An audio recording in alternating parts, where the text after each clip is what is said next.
Hi, I'm International Grandmaster Ron W. Henley here, and I'm very honored to be able to help assist in putting together this Anatoly Karpov master method, which we worked diligently to gather the content for, and we believe it will be of maximum benefit to club players looking to improve. Anatoly? This course is divided in three parts. Very important and big parts of chess game, middle game strategy, endings. Of course, chess requires self-work. But when you have good advisors, when you have a system, when you have method, it's much easier for you to find a way how to develop your chess strengths, how to become stronger, and how to achieve winning results in each game or in the tournament. And so I hope that this course will help you and will be very supportive for your homework and for your preparation for important competitions. Hi, I'm International Grandmaster Ron W. Henley, and this is the iChess Karpov Master Method, Chapter 1. We're going to look at early games and classics from his career. One of the best ways to build a solid chess foundation and improve in chess is to study the complete games of the great players. In this section, Anatoly will look at 3 nice games from early in his career as a teenage boy, and then he will examine 4 more of his finest masterpieces in the years leading up to his FIDE World Championship match with Gadakomsky in 1996. These are the instructive kind of games that you can play through again and again and incorporate many of the techniques such as prophylaxis and delayed gratification into your own chess play. Here's Anatoly Karpov, the 12th world champion. Anatoly, can you explain to the viewers some of the games that you will be covering in this section? Yeah, I selected games which were played on very high level. And the first game I want to present to you, a game against National Master Ravinsky,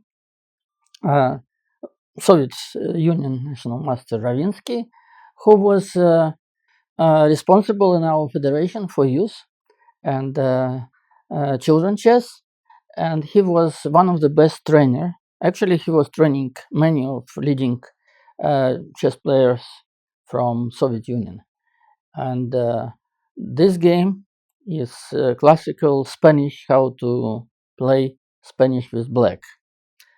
Another game I played against Sergeyevsky, who was the international master at that time. Game was played in Russian Championship in 1970.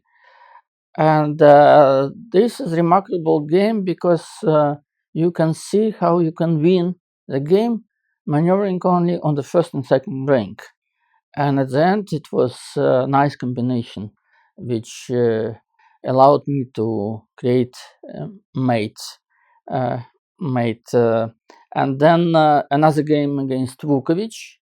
No, Vujakovic. Yeah. Mm-hmm. Can we interrupt? Yes. And another game against Yugoslavian master Vujakovic. I played that game in a match, youth match, Soviet Union Yugoslavia in 1968, and it was peace defense, and I got big space advantage, and then you can see how to develop advantage and how to make progress with this. Another game, Karpov Geek. This game was played in a championship of Moscow State University. Um, I became the winner of this, even I was younger of all the players. And this game is very interesting because this is extremely interesting tactical game with a lot of ideas, tactical ideas, mating attack, and then another game I want to present to you, game against Ricardo Calvo. I played this game in Madrid International Tournament in 1973. I was already Grandmaster at that moment. And the game is interesting because at certain moment you would see that white king and queen and rook just happened to be in the corner, and it was very difficult to get them back. And this is probably a unique situation in tournament chess. Another game, Karpov and Seeker. This game was played in Chess Olympiad in Nice in 1974. Unziker was leading West German team, and I was leading Soviet Union team. So this is a well-known game, classical game in Spanish variation or Ray Lopez variation. And of course, we give commands on this game. And another game I played against international grandmaster Boris Gulko. This was Queen's Gambit accepted, and I had slight advantage, which White could transform in big advantage with the interesting exchange sacrifice, and then it was the way how to uh, to reach the win with technical methods, even without exchange. So thank you, Anatoly, and I can't wait to see you go over these fantastic games that are just timeless in chess history. I played this game when I was 15, and Ravinsky was over 60, very experienced player in the Soviet Union. And this game was played in the tournament where I pretended to become the youngest national master in Soviet Union. So e4, e5, Roy Lopez, I played black. Knight f3, knight c6. So the opening moves doesn't need any commands. a6, bishop a4, knight f6, castle, bishop e7, rook e1. So bishop e7, queen e2. So it's possible. White has slight advantage after queen e2, and this is just to avoid the martial attack. So bishop b3, d6, c3, castle, rook d1. Now if you play d4, then bishop g4 is possible. That's why rook d1, then knight to a5, bishop c2, c5, d4, queen c7, and it looks like classical Chigorin, but in Chigorin variation, White would have queen on d1, rook on a1, and then pawn on h3. Here, pawn on h3, and then black to move, rook e8. Of course, it's useful to have a rook against the queen. And later I wanted to exchange on d4 and to have pressure on e4 pawn. That's why White is changing now on e5, d takes c5, d takes c5, knight b2, d2, then rook d8. So this is just to decrease pressure, white pressure in the center. It's better to have one rook less in the position. So, and also I gain tempo taking on d1, then bishop takes on d1, or queen takes on d1. Queen takes on d1, and then doesn't matter. c4, this is the main line. I want to bring knight to c5 and rook b5 square d3. Bishop g5, bishop e6, yeah,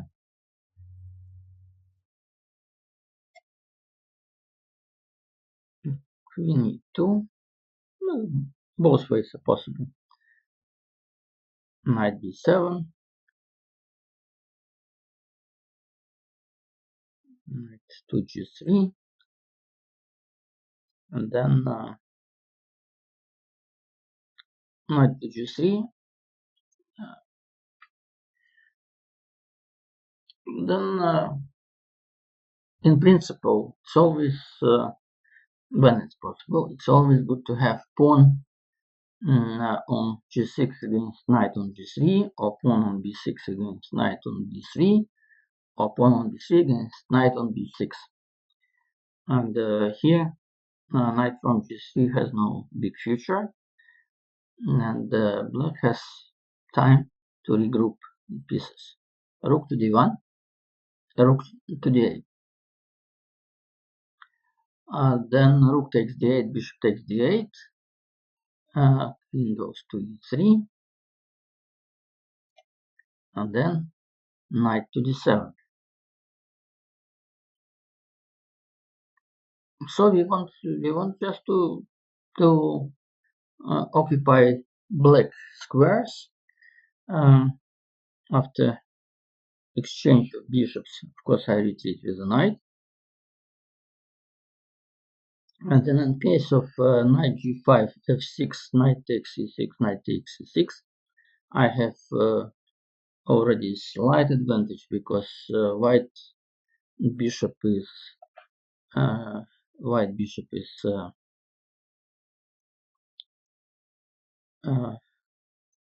not active, and so we have good squares, black color squares on f4 and c5, and then we have perspective on d3. So this already slight advantage for black. That's why white played queen to h6.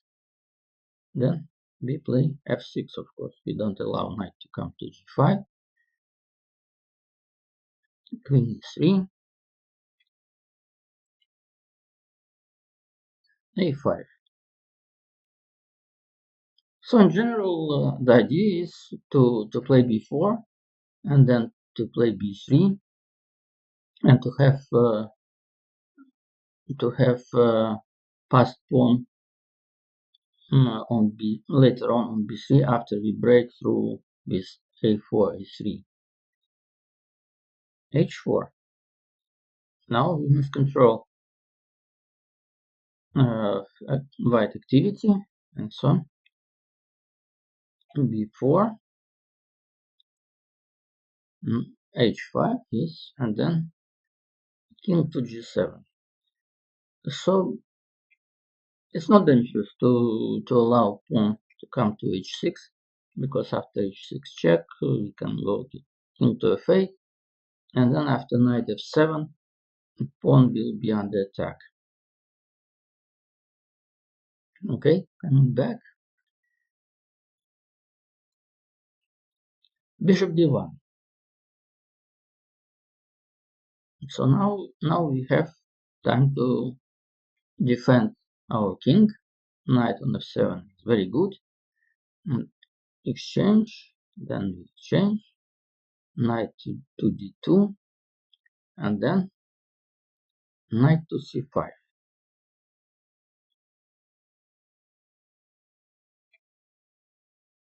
So I try to neutralize activity, black activity on the queen side.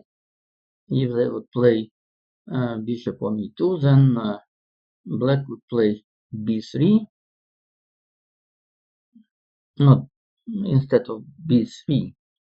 If you play bishop e2, then b3 is possible, and if you play a3, then knight a4, and there is no way to protect pawn on b2, and if not a3, knight on c5, pawn is there. When you exchange, then we take on b3 with pawn, and then knight a4 is threat, and we have this perspective to make pass pawn.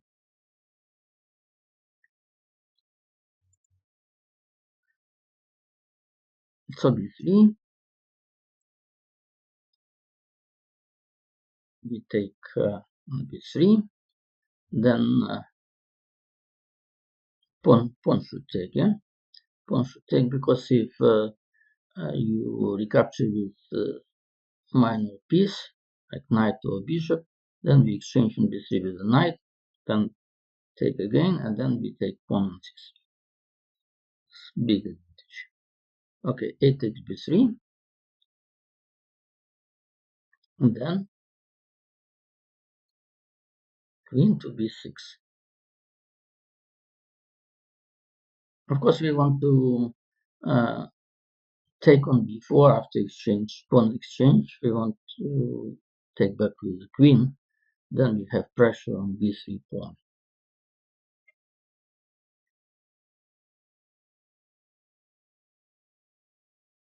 Knight g2 f1, knight d6, c4. So maybe this is positionally not so good, but black wanted to play knight to b5 and then to bring knight to d4 after exchange, pawn exchange, and then it will be difficult to defend pawn on b3. And in case of c takes b4, queen takes b4, and then still we are bringing knight to d4. Queen c6, very important move. We force white to defend pawn on e4, bishop t2, a4.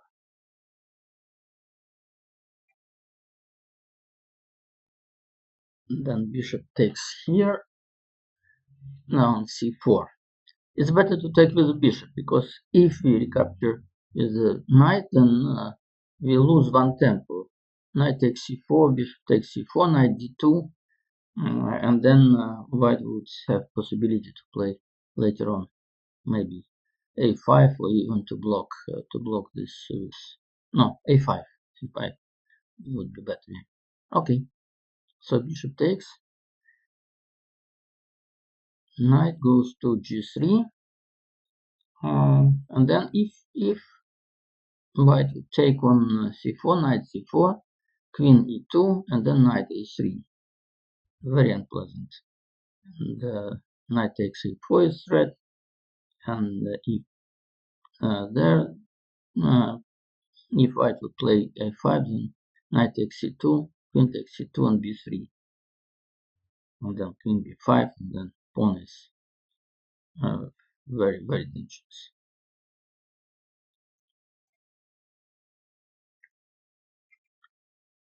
Of course, now we don't give chance to take our bishop on f7, and then later on we try to play b3. So a5, then queen b5. Now f4 is the only possible way to make some counterplay. Queen takes a5, and then this is quite unpleasant, because we have check on a1.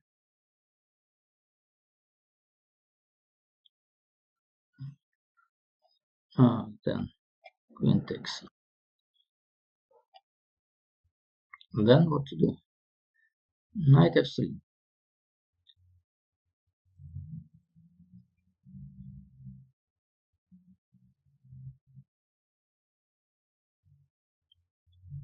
Yeah, queen b2. This is extremely strong. And then when white takes on c5, b3 is coming. Now we have threat to take on c2, and white played knight d4, then we take on c2. Probably but didn't consider this. But after knight takes c2, knight c4, there is no defense, and knight will be lost on it. And already no moves, because if queen takes c2, then queen takes d4, and knight g3 can't go to e2 because knight takes e4 fork, and the only move is knight d2 e2.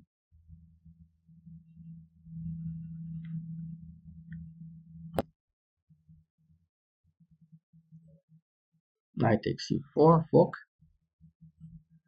and we win queen.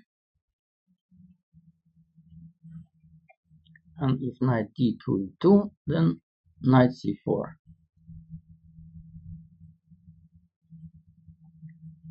And then if e5, then c1 queen, and e takes f6 check, queen takes f6.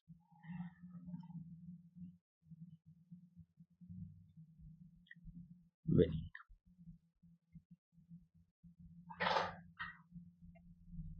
Very, very clear game, and typically how black should take initiative in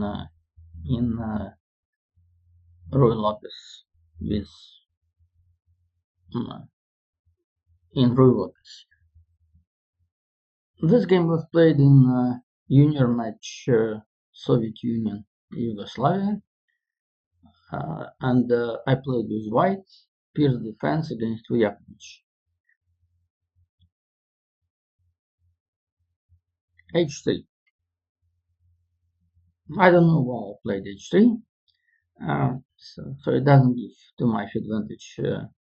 And later on I switched to knight f3, or I played even f4, but h3 is an accurate move, so I prepare my bishop to come to e3, and then it will not be disturbed by knight g4. So c6, bishop e3, castle, and then queen.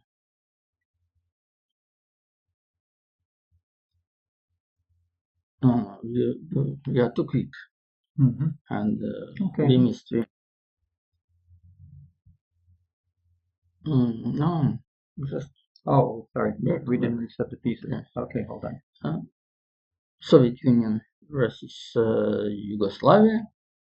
On the junior board, I played the Yugoslavian player Vujakovic. It was peer.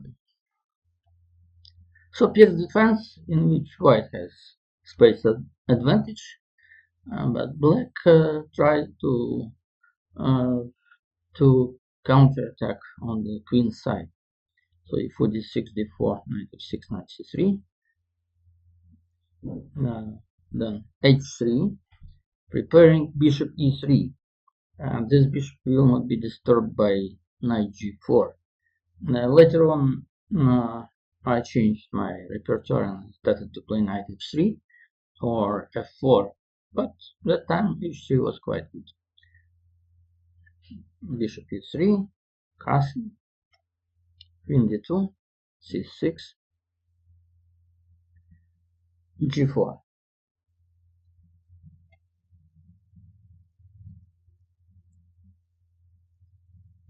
E5, and then long castle, yeah, and then of course threat is d takes e5, and black should defend. Yes, queen to e7, d5. Yeah, this is important. Now if c takes d5, then probably g5, and then we control d5 square. And if black would play d4, not d4, yes, or if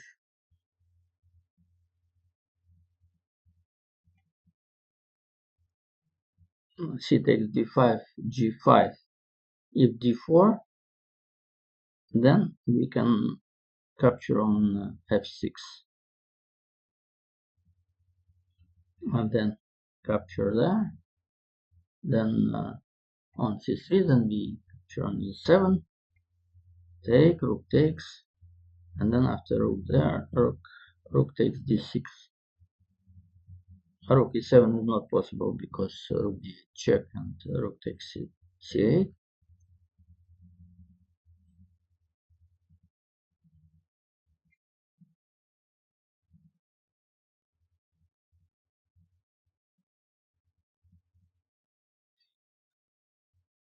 And if we continue, it's not there. g5, d4, d4, pawn takes knight, any recapture on f6, knight d5, and then there is check,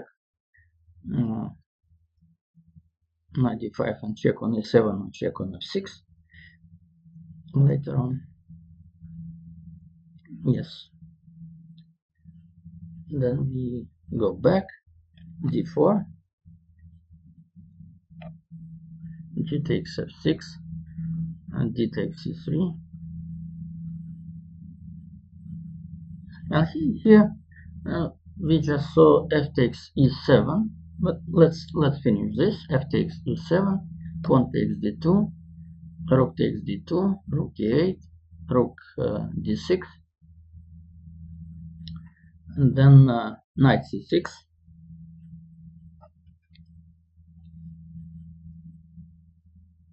And here we play bishop b5, and then if bishop e6, then rook takes c6. And this is fork by bishop. So we're coming back.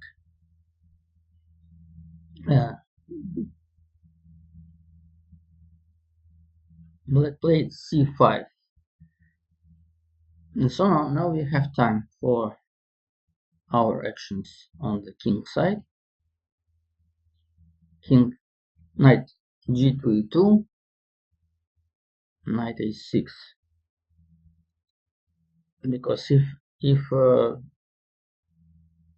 black would play b5, so most probably we could play g5, b5, g5, g5, and then if take e before, then we take f6. And so this is the same line with clear advantage for white. If take on c3, then we can take on e7, take on d2, then rook takes d2, rook e8, then knight to c6. Okay, then we come back. So black played knight to a6.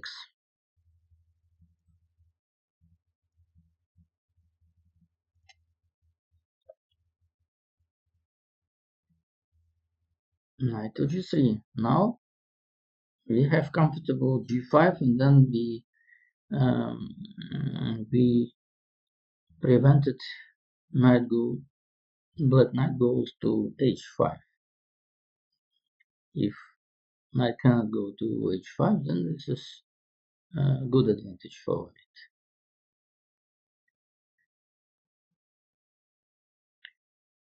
First we can play king b1, and then knight goes to e8.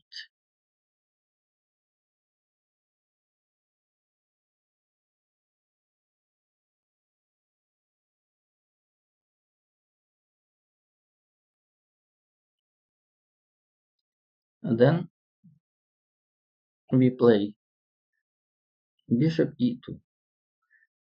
Now f5 would be positionally wrong, because we simply take on f5 all the times, and then we have clear advantage of very active and very strong white color bishop.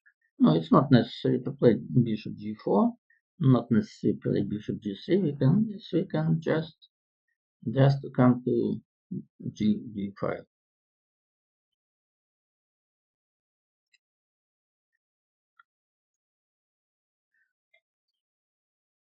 Bishop e2, then bishop d7, or rook b8, rook b8, rook b8, and then we have just time for this.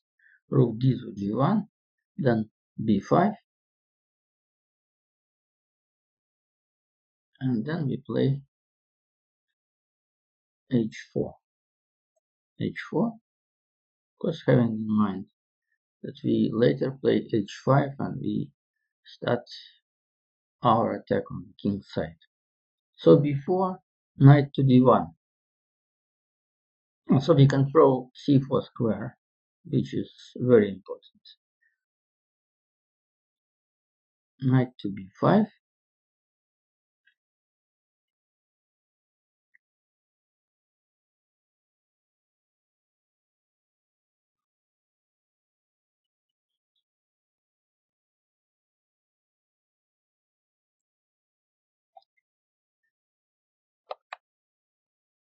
so we are not afraid of knight c3 check, because of course we don't take with the pawn, otherwise it will be open check and then we lose our queen.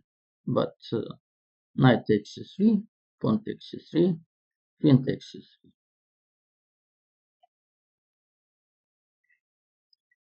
So knight comes to d4.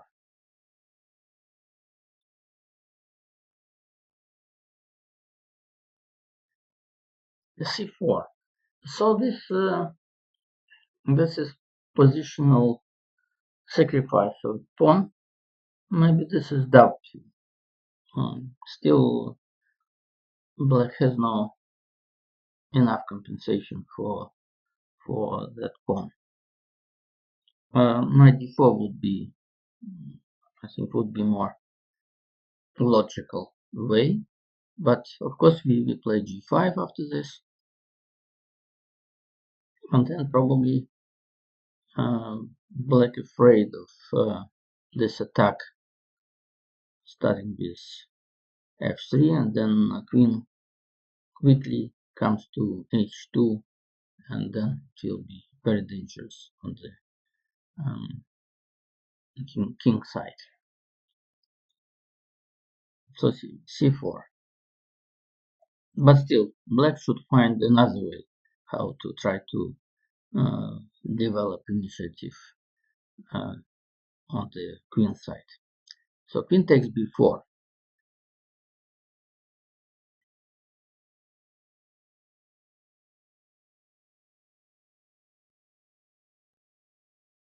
This wasn't the game?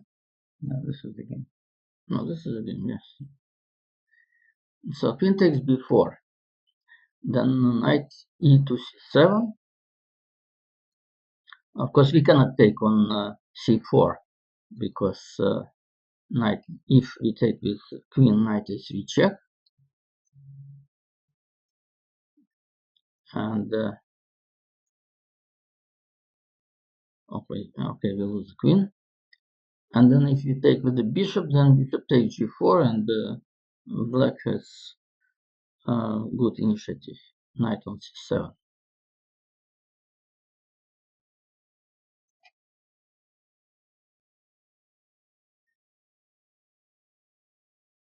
So queen d2.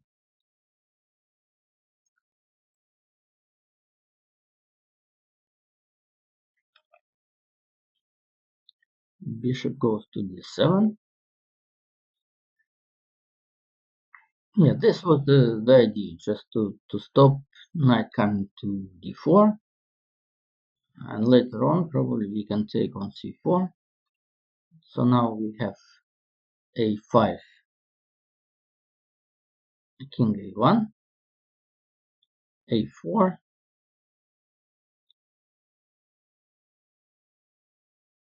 knight f5. This is very important, and this is typical sacrifice of knight, which can happen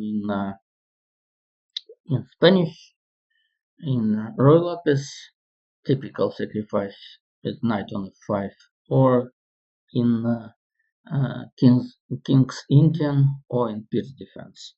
Knight to f5, then take on f5, g takes f5, and then if king goes to h8, then we just take. King takes an f6 check, queen takes f6, and bishop g5, just winning queen.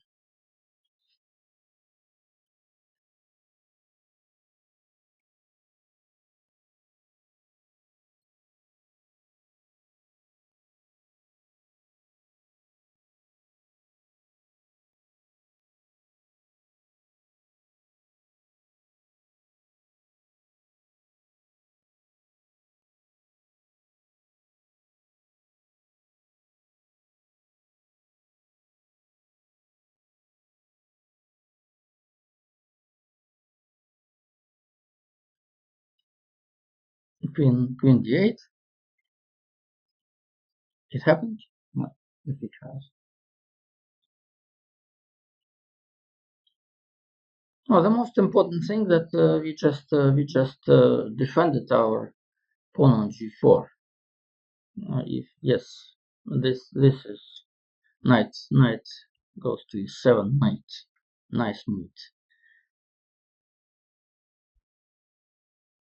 So then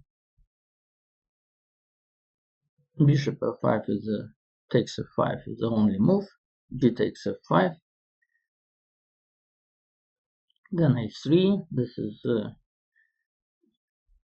attempt to get some counterplay on the king's side, but this is too late. H takes g6. Pawn takes on b2 check. Knight takes b2, and then take on g6.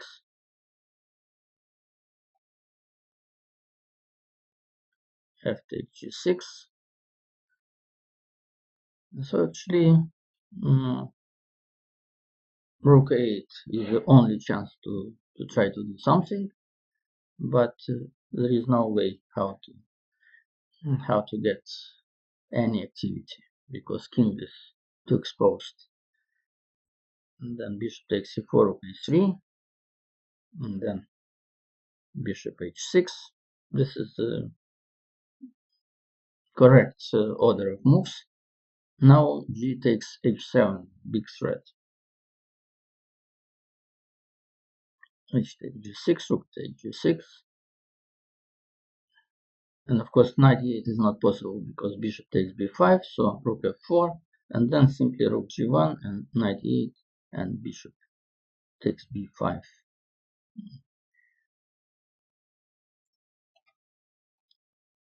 Rook g1. And if knight e8, then bishop takes b5. Winning.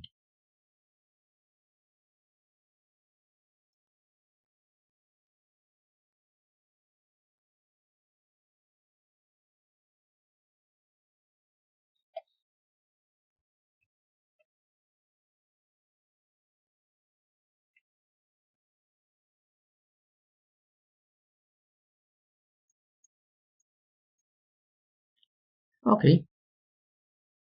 Then we make game with Sergeyevsky.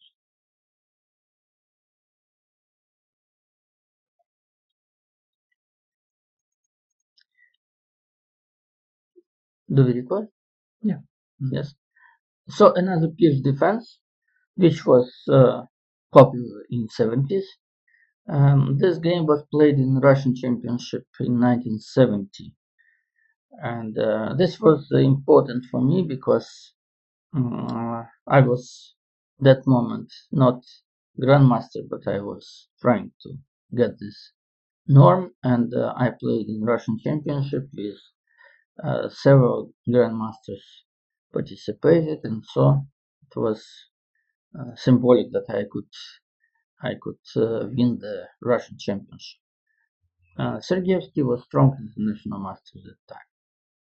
E4 d6, d4 knight f6, knight c3, knight b2 d7. So this quite rare, uh, quite rare variation of Pierce defense. Knight is coming to d7 too early, and then knight g2 e2. I think this is logical because then, in case of f3, knight on d7 is a little bit earlier, as I said, and then I can easily develop my pieces. Knight g2 e2, b5. This is actually interesting, and so black tries to get some initiative on the queen side, and now white could play a3 or knight g3, attacking pawn, but I prefer the technical way, e5. Yes, I take on e5, and then if knight g4, then e6, and then we capture on b5 or knight d4. Yes, with this very, very strong position. So that's why knight takes to e5, then queen takes d8, king takes d8, knight takes b5, bishop f4 is threat, so black should play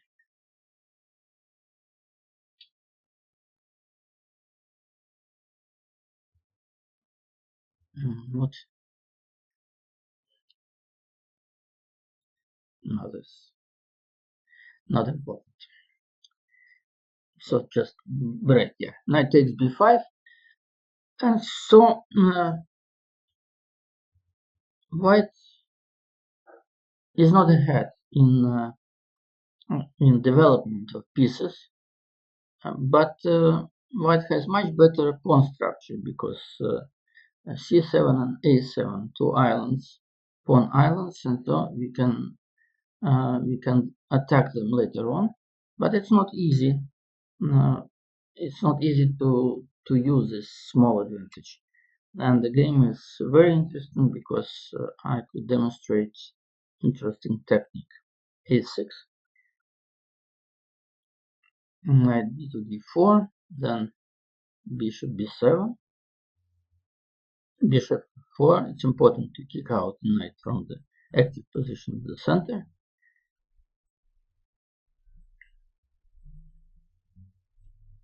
So this is very, very interesting. In case of knight takes f4, we have double check, knight e6 and mate in both lines. King c8, rook d8 mate, or king e8, knight takes c7 mate. And low castle is a very important move in between. King c8 is the only move. Now we play bishop d2. This is the only square where we can escape from attack of the knights. e6, then we play knight to b3, not allowing bishop to come to active position on c5, and also controlling square a5 square. Knight g4, then bishop e1, the only way how to protect pawn on f2 and defend ourselves from fork on f2. Bishop d6, h3. Yes, this is another fine moment, because otherwise we should have to play knight to g3 to defend pawn on h2, but then black would have possibility to play knight h4 to attack our pawn on g2, and after f3 knight comes to e3, but h3 and knight h2 is not possible because rook takes d6, knight takes f1, rook d3. We protect our pawn on h3, and after bishop takes g2, rook g1, and then we simply win the game after this is big advantage with two pieces against rook and one pawn. And so black retreated knight to f6, then knight a5, and bishop cannot escape. So this is the problem, because if bishop e4, then we play f3. If bishop d5, we play c4, bishop e4, f3, and g4, and we win the bishop. So black had to give up this bishop. Now goes to d8, c4. We are not in a hurry. We can wait a little bit. Yes, knight going there. Knight takes b7. King takes b7.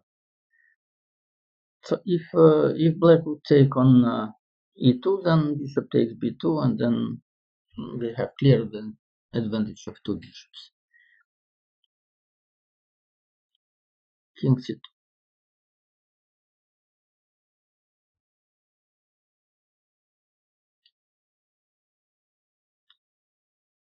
Look, this is very, very interesting position, because all white pieces are on the first rank, but position is almost winning. So it's huge advantage for white because of pawn structure and the advantage of two bishops over bishop and knight.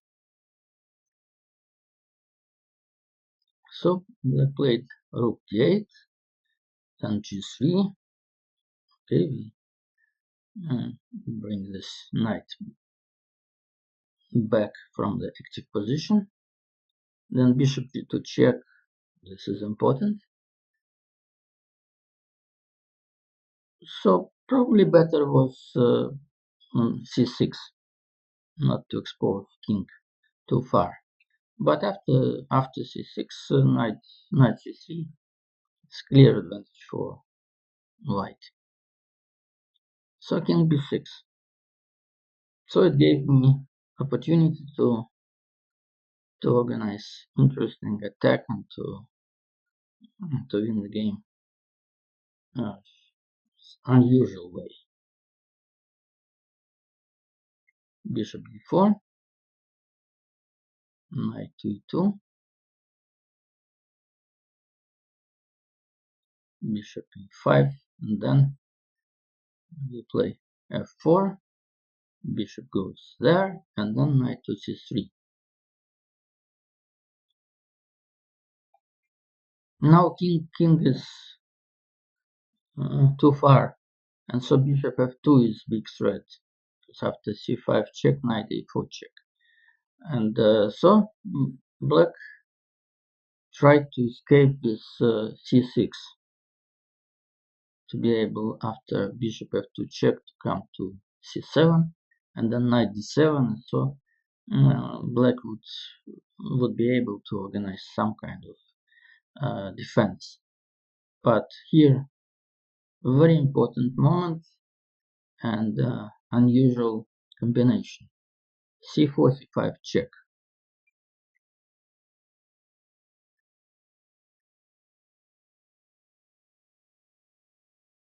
So king takes c5, bishop f2 check, king b4 s3 check,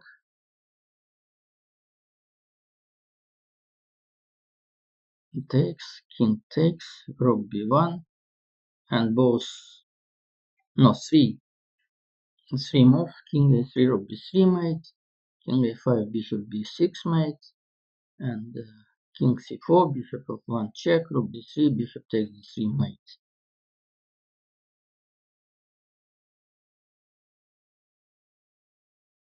That's why king c5 is not good. But also there is another possibility. After king takes c5, bishop f2 check,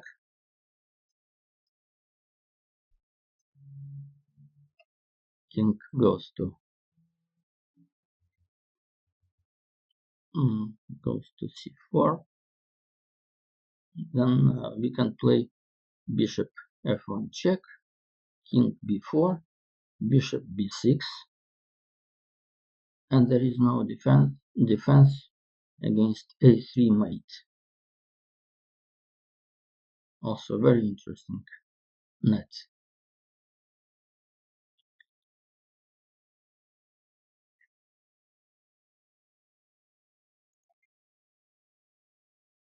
So bishop takes c5, then knight a4 check, king b5, then we play b3, or king b3, yes, king b3, and bishop f1 mate is big threat. So black should play rook to d3 and then bishop c3.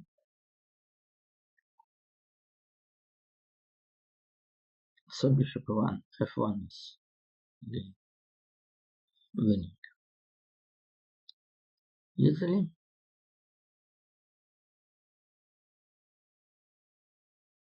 After taking this, yes, take there, and there is no escape.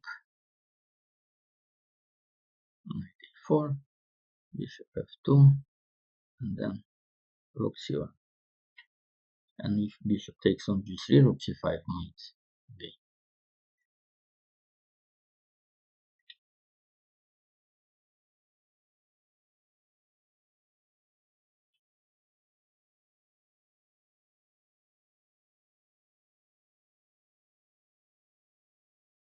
Black bishop cannot leave this diagonal because of rook c5 mate.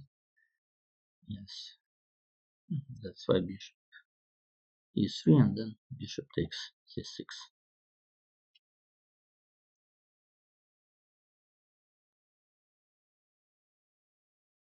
Okay.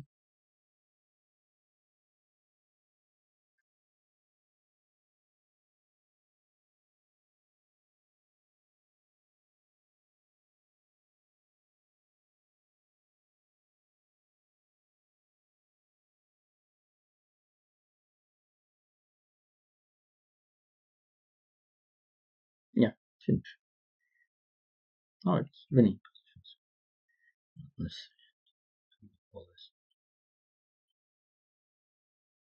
just play e3, threatening b4 mate, and b6 check, king b3. Again b4 threatening mate, knight takes a4, then b4 check, king b6, and king takes e3, and then we win knight on a4. Game ends. Usual game. Actually, it's not easy to win the game just maneuvering on the first and second rank, but white succeeded here because of tactical possibilities, open position of black king, which sounds also a little bit strange. Open position, and the king is in danger on c7, b7, b6, while all white pieces on the first rank.